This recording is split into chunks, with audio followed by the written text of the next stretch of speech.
Bismillahirrahmanirrahim. Wassalatu wassalamu ala Sayyidina Muhammadin wa ala alihi wa sahbihi ajma'in. Amma ba'd. Assalamu alaikum wa rahmatullahi wa barakatuhu. So today we have come back with another program for you on the topic Miladun Nabi. And now Alicia will give you all a brief explanation on Miladun Nabi. Miladun Nabi is marked on the 12th of Rabiul Awal, which is the third month in the Islamic calendar. Miladun Nabi is the birth anniversary of Prophet Muhammad. This occasion also marks the death anniversary of Prophet Muhammad sallallahu alaihi wasallam. The birth date of Prophet Muhammad is also known as Milad. This word is derived from Arabic and it translates to birth in English. The birth date of Prophet Muhammad sallallahu alaihi wasallam is known as Milad. This word derives from Arabic, which translates into birth in English.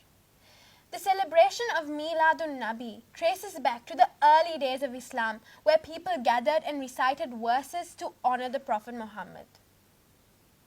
Now let's look into some aspects of the greatest of all messengers, who is Prophet Muhammad sallallahu alaihi wasallam. Prophet Muhammad, peace be upon him, was born in Mecca, Saudi Arabia. He was the son to Amina radiallahu anha and her late spouse Abdullah bint al-Muttalib. Abdullah bint al-Muttalib, who died before Prophet Muhammad was born. He was raised in the hill highlands of Mecca by his mother Amina in his early years. In 575 AD, Amina died, and he was given by his caregiver Halima to his grandfather Abdul Muttalib, which was a breakthrough in his life. Mecca was Arabia's most significant pilgrimage center, and Abdul Muttalib was its most revered ruler. After Abdul Muttalib died in 578, Prophet Muhammad sallallahu alaihi wasallam was given to his uncle Abu Talib to be raised. Because he was very trustworthy at such a young age, various traders made him the agent to handle commercial matters. People loved his honesty, and so he was given the two names Al-Amin and As-Sadiq. Prophet Muhammad, peace be upon him, was content to work as a shepherd, but his uncle Abu Talib desired something even more for him. Thus, Muhammad found himself at the age of 25 in charge of a caravan conveying merchandise to Syria. On his return, Khadija radiallahu anha was so pleased by his successfulness and was attracted to his noble character that she sent her sister to offer the young man's hand, Khadija. On his return, Khadija was so pleased with his successfulness and was attracted to his noble character that she sent her sister to offer the young man Khadija's hand. Muhammad had felt drawn to Khadija, and so matters were soon arranged. The 26 years of married life were very happy. He had 7 children, 3 were male and 4 were female. Whenever the iniquities of people oppressed him, Muhammad would seclude himself in a cave in Mount Hira.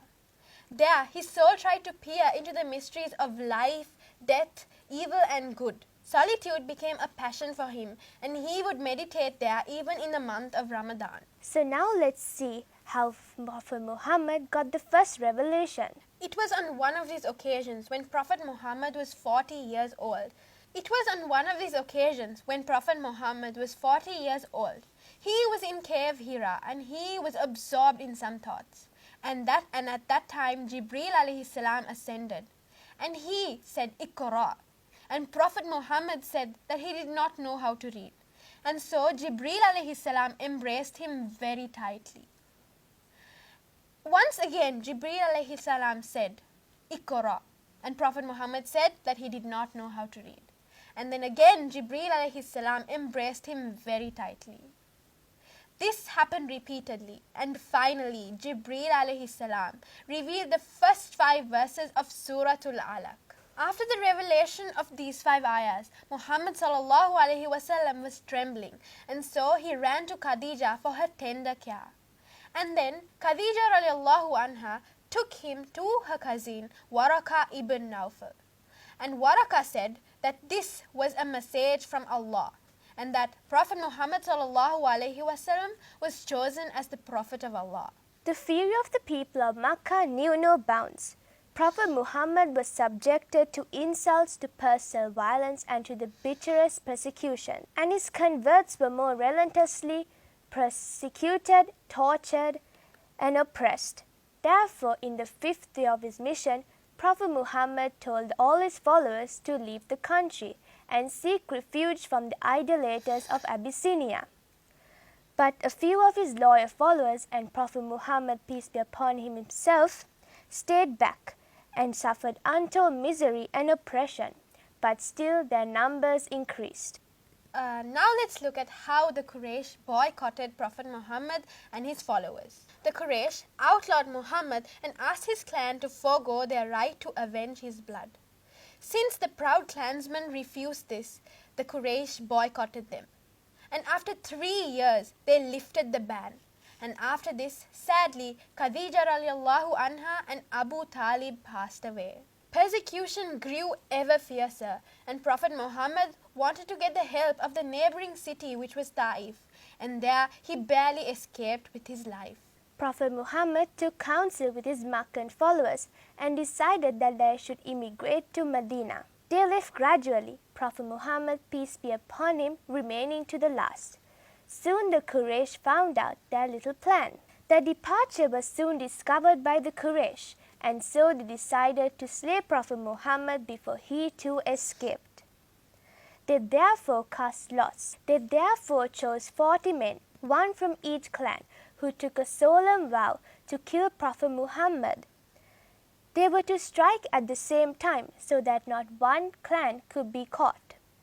But on the night that they were about to kill Prophet Muhammad, him and his friend Abu Bakr left to Makkah. Prophet Muhammad was now free to preach, and his followers increased rapidly.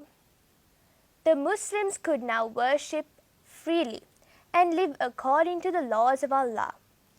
But the people of Makkah were not going to allow them to do this. They organized 3 great expeditions against the city, but were all beaten back.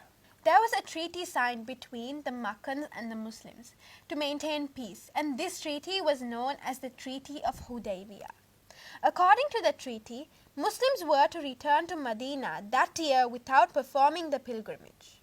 But they can come to do that the following year when the Quraysh would leave the city for 3 years. Muslims were to return to Medina that year without performing the pilgrimage, but they can perform it the following year when the Quraysh would leave the city for 3 days. In age 10, Prophet Muhammad went to Makkah as a pilgrim, and he felt like it was the last time he was going to go there because of the revelation he got that included the verse, "In age 10, Prophet Muhammad went to Makkah as a pilgrim, and he felt like it was the last because of the revelation he received that day. This day have I perfected for you your religion." On his return to Medina, he fell ill of a mortal illness, but he still continued to lead the prayers for 15 days. On his return to Medina, he fell ill of a mortal illness. It lasted for 15 days, but he continued to lead the prayers for 3 days before he died. At early dawn on the last day of his life, Prophet Muhammad went out of his house and joined the public prayers, and later in the day he passed away. The end came peacefully, murmuring of pardon, and the company of the righteous in paradise. The Prophet of Islam breathed his last at the age of 63 on Rabi Awal 12, AH 11. So now, we will suffice at this. And inshallah, I pray and hope that all of you have learnt a beautiful lesson from Prophet Muhammad's life. And may Almighty Allah bless each and every one of us. أقول قولي هذا والسلام عليكم ورحمة الله وبركاته.